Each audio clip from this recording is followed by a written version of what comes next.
খলিফাতুল মুসলিমিন হযরতে ওমর রাদিয়াল্লাহু তাআলা আনহু তিনি দেখিয়েছেন ন্যায় বিচার কারে বলে। রাষ্ট্রের দায়িত্ব পালন করে বাড়িতে ঢুকলেন, হঠাৎ করে এক মহিলা তার যুবতী মেয়েকে নিয়ে এসে বলে, খলিফাতুল মুসলিমিন দাঁড়ান, আমার এই যে যুবতী মেয়ে দেখতে পাচ্ছেন একে ধর্ষণ করেছে আপনার সন্তান আবু শামা। তিনি বললেন, যা বলছেন আপনি এ কথা ঠিক তো? বলে, হ্যাঁ, আপনি জিজ্ঞাসা করেন সন্তানকে। ঘরের ভেতরে যে দেখলেন আবু শামা খাবারে বসেছে, ডাক দিয়ে বলে, সন্তান আমার, তোমার বিরুদ্ধে একটা অভিযোগ এসেছে, তুমি নাকি জেনা করেছো, ধর্ষণ মামলার আসামি তুমি, কথা ঠিক? সন্তান মাথা নিচু করে বলছে, বাবা, যৌবনের তাড়নায় আমি মাতাল হয়ে গিয়েছিলাম, নেশাদ্রব্য পান করিয়েছিল, বন্ধু বান্ধবের পাল্লায় পড়ে আমি নাবিজ খেয়েছিলাম, এ কারণে আমার মাথা ঠিক ছিল না, আমি ভুল করে ফেলেছি, আপনি আমারে মাফ করে দেন। হযরত ওমর ডাক দিয়ে বলে, সন্তান, মাফ আমার কাছে না, মাফ আল্লাহর কাছে চাও, আর অপরাধ যার কাছে করেছো তার কাছে চাও। এখান থেকে একটা শিক্ষা বের হয়। এইদিকে তাকান। আজ বিভিন্ন দরবারে গেলে, ইমাম সাহেবের কাছে গেলে, মাহফিলে গেলে আমাদেরকে অনেকে তাওবা পড়ায়, আস্তাগফিরুল্লাহ আল্লাযী লা ইলাহা ইল্লা হুয়াল হাইয়ুল কাইয়্যুম ওয়া আতুবু ইলাইহি লা হাওলা ওয়ালা কুওয়াতা ইল্লা বিল্লাহিল আলিয়্যিল আযীম। পড়েননি কোনদিন? এটা যদি কেউ পড়ে মুখে, কোন মানুষ যদি স্বীকার করে যে হ্যাঁ আমি অপরাধী, এবারে শব্দের ব্যাখ্যা হচ্ছে অপরাধ করেছেন যার কাছে, স্বীকার করবেন তার কাছে। হযরত ওমর এইটাই সন্তানকে জানিয়েছিলেন, সন্তান, আল্লাহর কাছে তো মাপ চাইতেই হবে, কিন্তু অপরাধ তুমি করেছো যার কাছে, স্বীকার করা লাগবে তার কাছে। হযরত ওমর ডাক দিয়ে বললেন, সন্তান, অপরাধ করেছো তুমি ওই মহিলার কাছে, মেয়েটার কাছে আগে মাপ চাও। তার স্ত্রী ডাক দিয়ে বলে, স্বামী আমার, ছেলেটা তো ভুল করেই ফেলেছে, এই মেয়েটা গরিবের মেয়ে, ওকে পুনর্বাসনের জন্য যা লাগে আমি আমার নিজের থেকে দিয়ে দেব, আমার ছেলেকে মাফ করে দে। হযরতে ওমর বলে, সন্তান আমার, তোমার যেমন মায়া লাগে আমারও মায়া লাগছে, কিন্তু আমার সামনে আল্লাহর বিধান, এটাকে আমি পার করার ক্ষমতা রাখি না। কাজীকে ডাক দিয়ে বললেন, বিচার যেটা আছে কোরআনে আরম্ভ করো, আয-যানিয়াতু ওয়াজ-যানি ফাজলিদু কুল্লা ওয়াহিদিম মিনহুমা মিয়াতা জালদা। কাজী আরম্ভ করেছে আয়াত অনুযায়ী 100টা বেত মারা লাগবে। তাফসীরের ভেতরে আমি পেয়েছি 80টা মারার পরে সন্তান প্রায় মারা গেছে। স্ত্রী পা জড়িয়ে বলে, খলিফা, আজকের মতো ছেলেকে ছেড়ে দেন, বাকি 20টা আছে ওটা কালকে মারবেন। হযরত ওমর ডাক দিয়ে বলে, স্ত্রী, কোরআনের আয়াতের মাঝে আমার আল্লাহ ওয়া দেয়নি, মিয়াতা ওয়া জালদা দেয়নি, একবারে মিয়াতা জালদা আছে। মাঝখানে যেহেতু আল্লাহ থামেননি, আল্লাহর চাইতে আমি বাবা আমার সন্তানের উপরে মায়া অত বেশি না, সুতরাং আমারও থামার কায়দা নেই। মারা যখন গেছে, কবরের ভেতরে নিজেই রাখলেন, জল্লাদকে ডাক দিয়ে বললেন, দাও আমার হাতে চাবুকটা দাও, চামড়ার চাবুক। কবরের উপরে তিনি বাকি 20টা নিজে মারলেন। কবরের মাটিগুলো 2টা ভাগ হয়ে যাচ্ছে, 100টা পরিপূর্ণ করে তিনি বাড়িতে গেলেন। সন্তান যে বিছানায় থাকে, যে বালিশ নিয়ে ঘুমিয়ে থাকে, বালিশটা এবার বুকের ভেতরে নিয়ে তিনি হাওমাও করে কাঁদছেন। স্ত্রী এসে বলে, খলিফা, এত করে নিষেধ করলাম যে আজকের মতো থাক, বাকিটা কালকে মারবেন, আপনি শুনলেন না, কবরের উপরে মারলেন। 100টা পরিপূর্ণ করে এসে এখন বালিশ নিয়ে কাঁদতেছেন, আপনি মানুষ। হযরত ওমর ডাক দিয়ে বলে, স্ত্রী, আমিও তো বাবা, আমারও মায়া আছে। এতক্ষণ যা করেছি আল্লাহর বিধান, এখন যেটা করছি এটা আমার মহব্বত। আমি ওই আল্লাহর উপরে 100% পূর্ণ আস্থা নিয়ে কাজ করেছি। কোরআনে কারীম দিয়ে যে বিচার আমি দুনিয়ায় করে দিলাম, কিয়ামতের দিন এই বিচার আমার আল্লাহ ডবল করে করবে না। আমার বড় আশা, আমার সন্তান আবু শামাকে সাথে নিয়ে আমি কিয়ামতে আল্লাহ যদি আমারে মাফ করে দেয়, আমি ওই বাপ বেটায় জান্নাতে যেতে পারবো। ফরিদপুরবাসী আমরা এইটা চাই। ন্যায় বিচারে দেশে যদি কায়েম হয়, কে ছেলে কে দরবেশ কোনো দেখা দেখি হবে না। সবার জন্য আইন সমান। কথা বলেন ঠিক কিনা?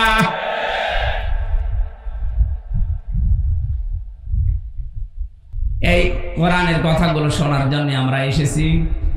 আরেকবার বলছি আলহামদুলিল্লাহ। দরুদ আর সালাম পড়ছি আমাদের নবী মুহাম্মদুর রাসূলুল্লাহ সাল্লাল্লাহু আলাইহি ওয়াসাল্লামের প্রতি। এটা রবিউল আউয়াল মাস, এই জন্য আমরা বেছে নিচ্ছি রবিউল আউয়াল সম্পর্কে কিছু গুরুত্বপূর্ণ বিষয় জানা এবং মানার জন্য। সূরা আহজাব 21 নম্বর আয়াতের প্রথম অংশটা, সূরা ফাতাহ এর 27 নম্বর আয়াতের প্রথম অংশটা, এই দুইটা অংশ আমরা তেলাওয়াত করেছি। লক্ষ লক্ষ হাদিস থেকে একটা হাদিসের টুকরা পড়েছি। এই দুইটাকে সামনে নিয়ে রবিউল আউয়াল মাসে যে ভ্রান্ত বিষয়গুলো আমাদের দেশে বিশেষ করে চলছে, আমি বিশ্বের বহু দেশে ঘুরেছি। রবিউল আউয়ালে বিশেষ করে ঝামেলা তৈরি হয় বাংলাদেশ, ভারত আর পাকিস্তানে।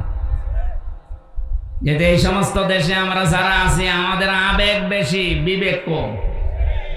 কথা বলেন না কেন? আবেগ দিয়ে ইসলাম চলে না, চলে বিবেক খাটাতে হয়। বুদ্ধি দিয়েছেন আল্লাহ খেলা করার জন্য না। আকালু লাউ কুন্না নাসমাউ আও নাকিলু মা কুন্না ফি আসহাবিস সাঈর। যারা সাঈর নামক জাহান্নামের দরজা দিয়ে প্রবেশ করবে, ফেরেশতা যিনি দায়িত্বে আছেন জিজ্ঞাসা করবেন, কেন আসলেন এখানে? তো ভয়ঙ্কর জায়গা। প্রত্যেকটি জাহান্নামী মানুষ প্রথম জবাব দেবে, আমরা যদি ওই জামানায় নবীদের কথা, আলেমদের কথা শুনতাম, আর যদি বিবেক আর বুদ্ধি খাটাতাম, তাহলে আজ জাহান্নামে সাঈরে আসা লাগতো না। আয়াত প্রমাণ করে যারা শোনার পরে না শোনার ভান করে থাকে, তাদের বিবেককে কাজে লাগাবে না, বুদ্ধি খাটাবে না, এরা জাহান্নামে যাবে। বলেন বলেন। আল্লাহ আপনাকে পাগল বানায়নি, গরু ছাগল বানায়নি যে মাটির সাথে আপনি মিশে যাবেন না। কুনতু তুরাবা, এটা গরু ছাগলের জন্য, পশু পাখির জন্য। তো মানুষের জন্য সুযোগ নেই। আমাদের আল্লাহ বিবেক দিয়েছেন, বুদ্ধি দিয়েছেন, আকল দিয়েছেন। এটা আমরা আজকে কাজে লাগাবো। যেহেতু রবিউল আউয়াল মাসে এগুলো সবচেয়ে বেশি হচ্ছে। সূরা ফাতিহা থেকে আলোচনা করছি। সূরা ফাতিহা এটা মানে বিজয়। ফাতিহা মানে কি? বলেন বলেন। কোরআনে কারীমের সূরা ফাতিহার 27 নম্বর আয়াতে আল্লাহ পাক ঘোষণা দিচ্ছেন, খুব খেয়াল করে মিলাবেন বাস্তবতার সাথে। লাকাদ সাদাকাল্লাহু রাসূলাহুর রুয়া বিল হক লাতাদখুলুন্নাল মাসজিদাল হারামা ইনশাআল্লাহু আমিনিন। আল্লাহ পাক বলেন, শব্দ শুরু করার আগে গ্যারান্টি দিয়েছি, লাকাদ অবশ্যই। কে বলছেন বলেন তো? অবশ্যই সাদাকাল্লাহু। আল্লাহ নিজে এখানে কর্তা, নিজে ফাইল। আল্লাহ পাক বলেন, আমি অবশ্যই নিজে সত্যে প্রমাণিত করব, সত্যের রূপ দেব, বাস্তবায়ন করে দেখাবো। রাসূলাহুর রুয়া বিল হক। আমার রাসূল যে স্বপ্ন দেখেছেন, এই স্বপ্নকে আমি যথাযথভাবে দুনিয়ায় দেখাবো। এই ঘোষণা দিলেন কে? বলেন বলেন। প্রশ্ন আসতে পারে, স্বপ্ন? হ্যাঁ, এটা আমাদের মতো উল্টাপাল্টা স্বপ্ন না। এই 15.5 বছরে আমরা অনেককেই দেখেছি, কিছু করলেই বলে এটা আমার বাবার স্বপ্ন ছিল। এত স্বপ্ন দেখেছে দুনিয়ায়। রাসূলুল্লাহ স্বপ্ন দেখেছিলেন, পৃথিবীতে যে সমস্ত নবীরা স্বপ্ন দেখেছে, নবীদের স্বপ্ন শুধু স্বপ্ন না, এটা ওহী। হযরত ইব্রাহিম নবী স্বপ্ন দেখেছিলেন তিনি সন্তানকে জবাই দিচ্ছেন। সকালবেলা এসেই বললেন, হে আমার কলিজার টুকরা সন্তান, ইয়া আবাতি ফাআল মা তুমার সাতাজিদুনি ইনশাআল্লাহু মিনাস সাবিরিন। আমি স্বপ্ন দেখলাম তোমাকে জবাই করছি, তোমার রায় বলো। সন্তান ওই রকম ছিল, তিনি জানতেন এটা বাবা, এটা সাধারণ মানুষ না, উনি আল্লাহর নবী। আর নবীদের স্বপ্ন হয় ওহী। নবীদের স্বপ্ন কি বলেন বলেন? বাংলাদেশে অনেকেই স্বপ্ন দেখে বিভিন্ন জিনিস চালু করে দেয়। কত মানুষকে আমরা দেখি স্বপ্নে পেয়েছে বাবা গাছ, স্বপ্নে গাছ পায় না, স্বপ্নে পানি পেয়েছে। এগুলো সব ভণ্ডামি। পৃথিবীতে শুধু নবীদের স্বপ্ন ছিল ওহী, বাকি কারো স্বপ্ন শরীয়তের দলিল না। আমাদের দেশে এই তাওবার প্রথম এটা নেই। আমরা অপরাধ করি এক জায়গায়, মাফ চাই আর এক জায়গায়। কথা বোঝে? এটা যদি আজ চালু করতে পারতাম যে অপরাধ যার কাছে স্বীকার করবেন তার কাছে, দেশে অপরাধ বন্ধ হয়ে যেত। হাতে নাতে ধরা পড়ার পরে অনেককে দেখি বলেন না, তদন্ত কমিটি গঠন করেন। হাতে নাতে ধরা পড়িস, তারপরও স্বীকার করতে রাজি না। অথচ ওই লোকটা আমার কাছে আসলে বলবে, হুজুর তাওবা পড়িয়ে দেন। কি পড়াবো? আস্তাগফিরুল্লাহ। আরে ভাই, এটা তো একটা বাক্য। তাওবা যদি কেউ করতে চায়, তাওবা আর ইস্তেগফার এক জিনিস না। আস্তাগফিরুল্লাহ আস্তাগফিরুল্লাহ সব সময় পড়া যায়, কিন্তু তাওবা যদি কেউ করে তার তিনটা শর্ত মানা লাগবে। কেউ যদি তাওবা করে, ওর পেছনের অপরাধ আল্লাহ পুরাটা মাফ করে জায়গাটা নেকি দিয়ে পাল্টিয়ে দেয়। তাওবাটা বড় জিনিস। এক নাম্বার শর্ত, আপনাকে স্বীকার করা লাগবে অপরাধ, যে হ্যাঁ আমি অপরাধী। আদম আলাইহিস সালাম এইটা করেছিলেন।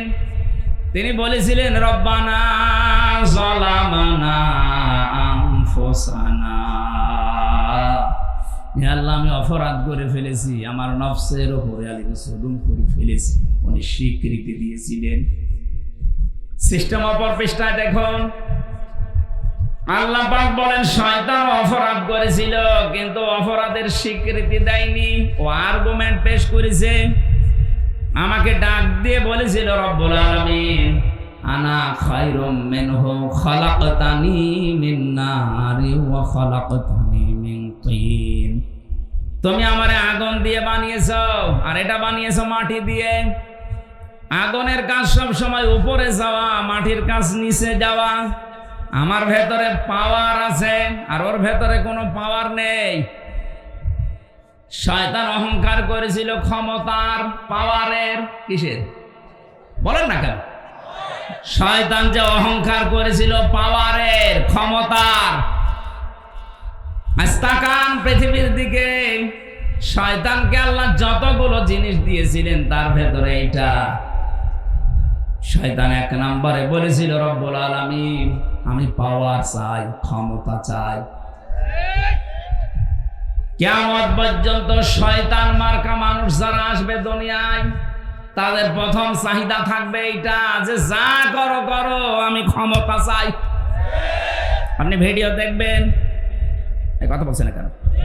এটা বলে নাই নির্বাচন করো করো না করো আমি জানি না, আমি ক্ষমতা চাই, আমার পাওয়ার চাই। এ কথাটা কার? শয়তানের। বলেন বলেন। শয়তান যার উপরে ভর করে তার। তাহলে বোঝা যাচ্ছে শয়তানের দেশে একজনের উপরে ভর করেছিল, সে যাই হোক। 2 নম্বরে আপনাকে অনুশোচনা করা লাগবে, অনুতপ্ত হওয়া লাগবে। আদম আলাইহিস সালামের তাওবা কবুল হওয়ার পেছনে প্রথম শর্ত তিনি স্বীকৃতি দিয়েছিলেন অপরাধের। আমরা যেহেতু আদমের সন্তান, গোপনে না, কোনো কামরায় ঘরের ভেতরে না, প্রকাশ্যে আজকে জনসম্মুখে আমরা আল্লাহর কাছে স্বীকার করছি, আল্লাহ আমরা অপরাধী। বলেন তো মন থেকে, আল্লাহ আমরা অপরাধী। আমরা অপরাধী না? এই কথা বলেন না কেন? এটা বলতে লজ্জা করে? বলেন আমরা কি? আরো জোরে। আমরা প্রকাশ্যে ঘোষণা দিচ্ছি আমরা অপরাধী। 2 নম্বরে আমাদের অনুশোচনা আছে, অনুতপ্ত হয়েছি আমরা। 3 নম্বরে জীবনে যে ভুলের ভেতরে ছিলাম, কোনদিন এরকম ভুলে আমি আর যাব না। আল্লাহ তুমি আমারে মেনে নাও। হযরত আদম আলাইহিস সালাম যে মুনাজাত করেছিলেন, নবীজি বলেছেন কোন আদম সন্তান কিয়ামত পর্যন্ত যদি এই মুনাজাতটা আল্লাহকে শোনায়, মহান আল্লাহ আদম নবীর মতো তাকেও মাফ করে দেবে। জবান খুলে আদম নবীর ওই মুনাজাতটা বলেন, রব্বানা যালামানা আনফুসানা ওয়া ইল্লাম তাগফির লানা ওয়া তারহামনা লানাকুনান্না মিনাল খাসিরিন। আল্লাহ রাব্বুল আলামিন এত বেশি খুশি হয়েছিলেন এই কথাগুলোতে, আদম নবীর শুধু তাওবা কবুলই করেননি, আমার আল্লাহ আদম আলাইহিস সালামকে এত বেশি খুশির সংবাদ ওই সময় দিয়েছিলেন, আদম শুধু তোমাকে আজকে মাফ করলাম না, কিয়ামত পর্যন্ত তোমার সন্তান আদি যারা আসবে তারাও যদি অপরাধ ভুল করার পরে এভাবে স্বীকৃতি দিতে পারে, স্বীকার করতে পারে, তাদেরকে আমি আল্লাহ মাফ করে দেব। চরিত্রটা পুরা উল্টা, অপরাধ করার পরে স্বীকৃতি দেওয়া দূরের কথা, আরো আর্গুমেন্ট পেশ করে। আমরা এরকম কোন শর্ত সামনে নিয়ে আসব? বলেন। স্বপ্ন দেখেছিলেন হযরত ইব্রাহিম আলাইহিস সালাম, হযরত মুসা নবীর মা, তারা স্বপ্নে যা দেখেছিলেন এইগুলো বাস্তবে আল্লাহ তাদেরকে দেখিয়েছেন। আল্লাহ বলেন আমার নবীকে যে স্বপ্ন দেখালাম এটা আমি আল্লাহ নিজে বাস্তবায়ন করব। এবার আমার প্রশ্ন, নবী এখন আছে? এই কথা বুঝবেন, আন্দাজে হা করবেন না। নবী এখন আছে? বলেন। তাহলে রুইয়া বিল হক, এর আগে রাসূলুল্লাহ আছে, তার রাসূলকে আল্লাহ যে সত্য স্বপ্ন দেখালেন এটা তিনি বাস্তবায়ন করবেন। এখন যেহেতু রাসূল নেই, তাহলে আয়াতটা এখন কোরআনে থাকার দরকার আছে। যারা তাফসীর বোঝেন, তাফসীর পড়েন, তাদেরকে বলছে আল্লাহ রাব্বুল আলামিন কেন রাসূলুল্লাহ শব্দটা দিলেন? দুনিয়ার কোন মানুষের নাম এখানে দিতে পারতেন। রাসূলুল্লাহ শব্দ দেওয়ার কারণ মুফাসসির লিখেছেন, কিয়ামত পর্যন্ত রাসূলুল্লাহ থাকবে না, কিন্তু রাসূলের রূহানি সন্তান উলামায়ে কেরাম থাকবে। রাসূলের স্বপ্ন আল্লাহ যেভাবে বাস্তবায়ন করেছেন, দেখিয়েছেন, হক সত্য, কিয়ামত পর্যন্ত রাসূলুল্লাহর সত্যিকারের উত্তরাধিকারী নায়েবে রাসূল যারা, তাদের স্বপ্নকে আল্লাহ দিনের পর দিন প্রতিফলন ঘটাবেন। এদেশে নায়েবে রাসূল আমরা সবাই এক বাক্যে জানি, বিশ্বনন্দিত মুফাসসির আল্লামা সাঈদী রাহমাতুল্লাহ আলাইহি। এ নাম বলতে নিষেধ আছে নাকি? আরো জোরে বলেন। তার জীবনের যতগুলো স্বপ্ন আপনি মিলান, উনি বলেছিল এ দেশে ইঁদুরের গর্ত খুঁজে পাবা না, এ স্বপ্ন আমরা বাংলাদেশে 100% বাস্তবায়ন দেখতে পাচ্ছি। জালেমরা এখন ইঁদুরের গর্ত পাচ্ছে না, তার বাস্তব প্রমাণে কালামানিক বিসি পর্যন্ত উড়ে গেছে। সংসার করবে কি করে? ওর বউ তো গেল বলে, বাকি যেগুলো ধরেছে এই যে মুরগি কবির, এটার মনে হয় এটা বের করার দরকার। সারা জীবন মুরগি সাপ্লাই দিয়েছে বিসি না দেখে, এখন মরগের ব্যবসা কর। আমার জীবনের খুব স্বপ্ন যে জালেমদের কোনো কিছু দেখা, কালামানিকের এই কলা পাতায় শোয়া দেখে আল্লাহকে ধন্যবাদ দিচ্ছি, মাবুদ জীবনে আর কিছু যদি না দেখাও কোনো আফসোস নেই। আমি জেলখানার ভেতরে তখন যুগান্তর পত্রিকা গেল, যে দেখি 116 জনের নাম তালিকা করেছে আলেমদের, এরা লিস্টেড, তার ভেতরে আমার নাম, অথচ আমি জেলখানায়। যারা তালিকা করেছিল তার ভেতরে শয়তান একজন, কালা মানিক। এত অপমান পৃথিবীর ইতিহাসে কেউ হয়েছে বলে আমি জানি না। এক কথা বলে না কেন? ইঁদুরের গর্ত খুঁজে পাচ্ছে, যেখান দিয়ে পালাতে চাচ্ছিল, যাদের পালাতে সাহায্য করবে ওরা ধরিয়ে দিয়েছে, টাকাও খেয়েছে, ধরিয়ে দিয়েছে। কোন জালেম এখন জায়গা খুঁজে পাচ্ছে না। কিছু মানুষ উদারতার কথা বলে একটু ভালো ভালো কথা শোনাচ্ছে যে আপনারা আসেন, মাফ করে দিলাম। এটা কিন্তু একটা টোপ। যারা জালেম আছেন, জালেমদের দোসর আছেন, বের হবেন না। আসলেই কিন্তু এই কালামানিকের মতো, মুরগি কবিরের মতো ধরা খাবেন। একটা টোপ দিয়ে বের করতে আসে।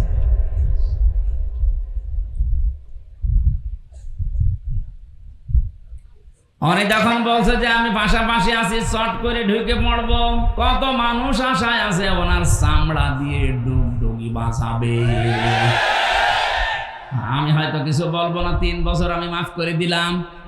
কিন্তু ব্যারিস্টার আরমানের বউ 8টা বছর আপনি তার স্বামী ছাড়া রেখেছেন, জীবনও মাফ পাবেন না। ইলিয়াস আলীর বউ জীবনও আপনাকে মাফ করবে না। যে নাটক আপনি করলেন তা সেলিমের সামনে, তার মেয়েটা বুকের ভেতরে নিয়ে বলছে তোমার বাবাকে আমি খুঁজে বের করবো, অথচ তখন তাকে মেরে ফেলা হয়ে গেছে। এত বড় প্রতারণা করলেন এই বাচ্চাটার সাথে। আল্লাহ একজন নেই, কথা বলেন না কেন?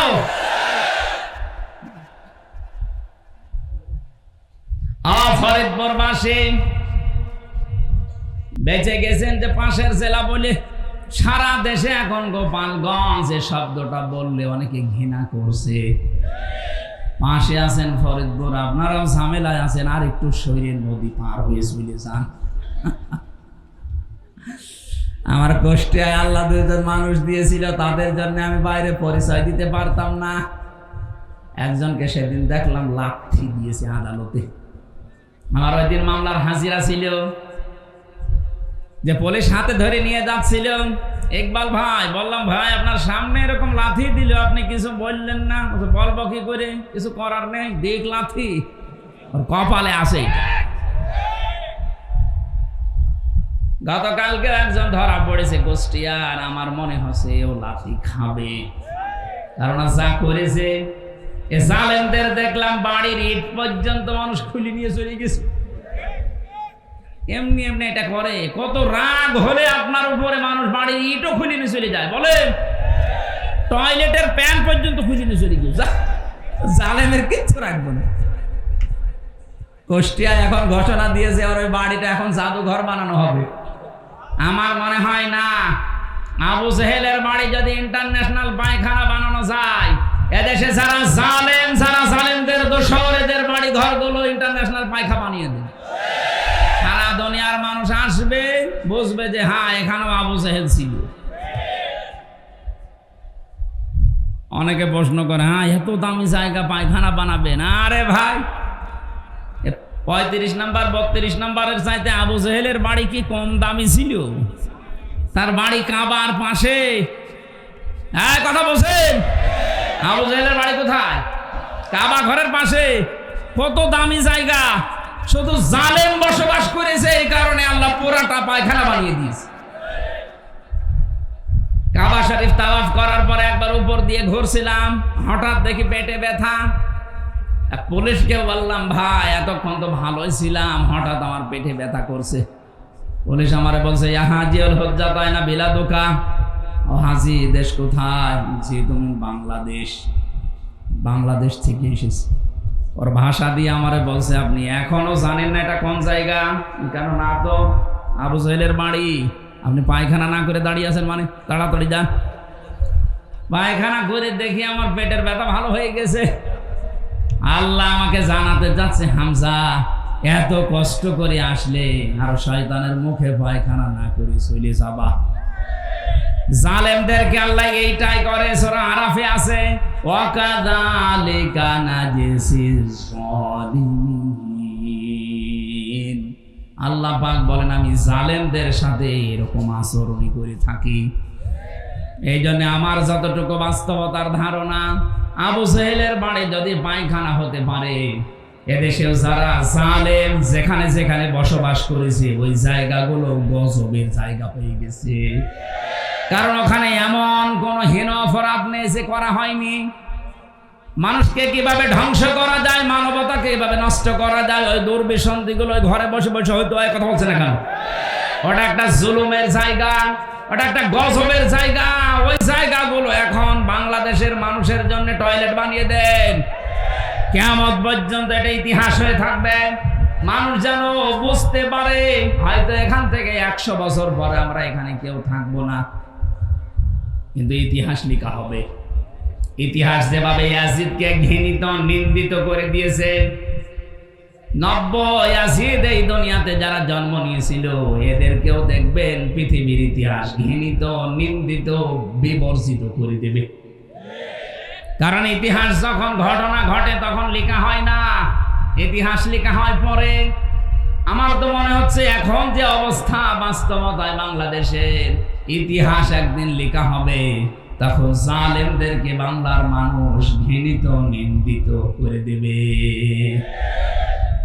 আর যারা মাজলুম ইমাম হোসাইনের মতো তাদেরকে বিজিত করে দেবে, সম্মানিত করে জানাবে।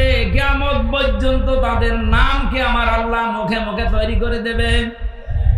অথচ জালেমদের নাম দেখেন ইয়াজিদ, নামটা কিন্তু সুন্দর নাম, সুন্দর নাম না? ইয়াজিদ কত সুন্দর নাম, অথচ পুরা নামটা আল্লাহ গালি বানিয়ে দিয়েছে।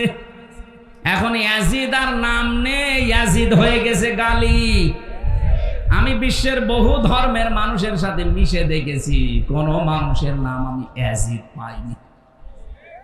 এমনকি হিন্দুকে যদি বলেন যে 5000 টাকা দেবো, ছেলের নামে ইয়াজিদ রাখেন, ইয়াজিদ একটা নাম। আপনার নাম যত সুন্দরী হোক, দিন যাচ্ছে যেতে দেন। আপনার অপকর্মগুলো একটা একটা করে মানুষের সামনে যেভাবে আসতেছে, এতদিন হয়তো ইতিহাস প্রকাশ করেনি, কিন্তু এখন করবে।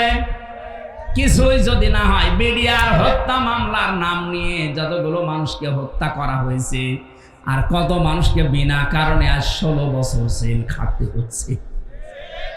আমার সাথে যারা ছিল, আমি 950-র উপরে পেয়েছিলাম।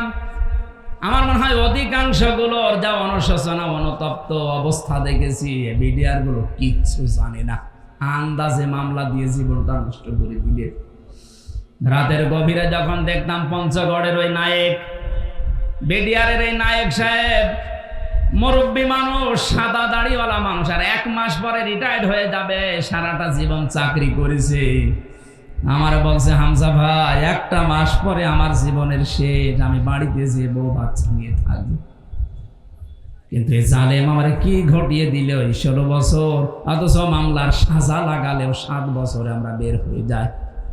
নির্বাহী আদেশে আমাদেরকে আজ 16 বছর রেখে দিয়েছে, অথচ আমি কিছুই জানি না। কোরআন সে মাথায় নিয়ে কাবার দিকে মুখ করে আমারে দেখিয়েছে যে আমি কিচ্ছু জানি না। আব্দুল মতিন নাকি যেন নাম। রাতের গভীরে যখন তাহাজ্জুদ পড়তে উঠতাম, দেখতাম এই লোকটা আহ বলে আওয়াজ দিত। আমার মনে হয় এই সমস্ত আওয়াজগুলো আল্লাহর আরশে চলে গেছে। এমনি আপনাকে আল্লাহ ধরেনি।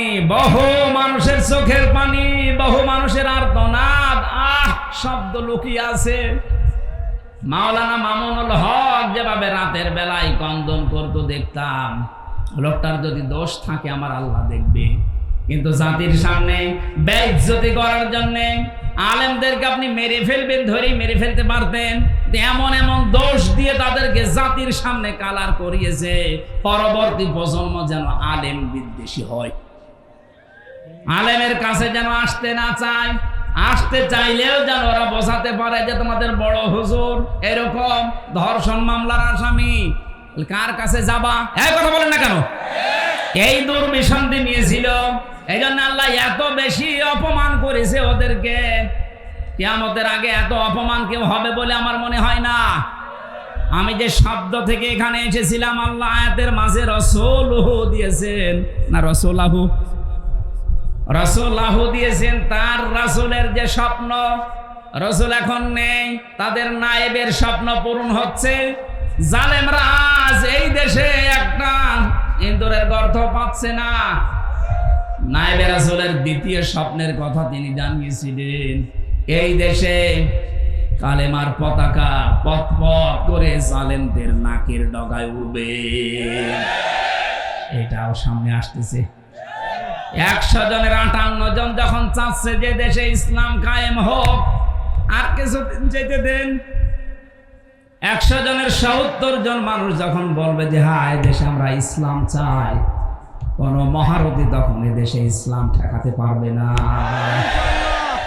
রাসূলের স্বপ্নকে বাস্তবায়ন করেছিলেন কে? আরো জোরে। নায়েবে রাসূলদের স্বপ্নকেও বাস্তবায়ন করছে কে? বলেছিল শুধু নাড়া দেওয়া হবে, দিল্লি গিয়ে পড়বেন, তাই পড়েছে। আমি তো যা যা কোরআনে পড়েছি সব এই 1500 বছর পরে মিলে যাচ্ছে। শুধু ভাবি আল্লাহ রসুল তো নেই, আল্লাহ বলেন রসুল নেই তাতে কি, রসুলের নায়েব আছে, তার উত্তরাধিকারী আছে, তার স্থলাভিষিক্ত আছে। সুতরাং আলেমরা যে স্বপ্ন দেখছে, সামনে দেখতেছে, স্বপ্নগুলো আল্লাহ বাস্তবায়ন করবে। 21 তারিখে দেশের ইসলামপন্থী যারা আছে সবাইকে ডাক দেওয়া হয়েছে ঢাকাতে। প্রধান অতিথি ডাক্তার শফিকুর রহমান, বাংলাদেশ জামাত ইসলামের আমির জামাত মুফতি সৈয়দ ফয়জুল করিম আসবেন। এরপরে বাংলাদেশের ইসলামী দলগুলো বড় বড় যেগুলো সব আছে। আমার মনে হচ্ছে এগিয়ে যা দেখছি, আবার যে স্বপ্ন যে কোরআন দিয়ে দেশটা চলবে, আল্লাহ মনে হয় ওই দিকে এগিয়ে দিচ্ছে। কারণ 53 বছর আমি দেখি না, আমার তো 33 বছর। এখানে মুরব্বী বসে আছে, জিজ্ঞাসা করেন বাবা চালিয়েছিল দেশটা, মানুষ দুর্ভিক্ষে মরেছে। এটাকে আমি বানালাম? দুর্ভিক্ষ হয় না ওই সময়। স্বামী চালিয়েছিল, কাঙ্ক্ষিত মানের শান্তি স্থাপন করতে পারে নাই। চাচা চালিয়েছিল 9 বছর, যেভাবে হোক পারে নাই। ভাবি চালিয়েছে, পারে নাই। বুবু চালালো, পারে নাই। এখন শুধু বাকি আছে আল্লাহর এই কোরআন দিয়ে দেশ চললে কেমন দেখা যায়।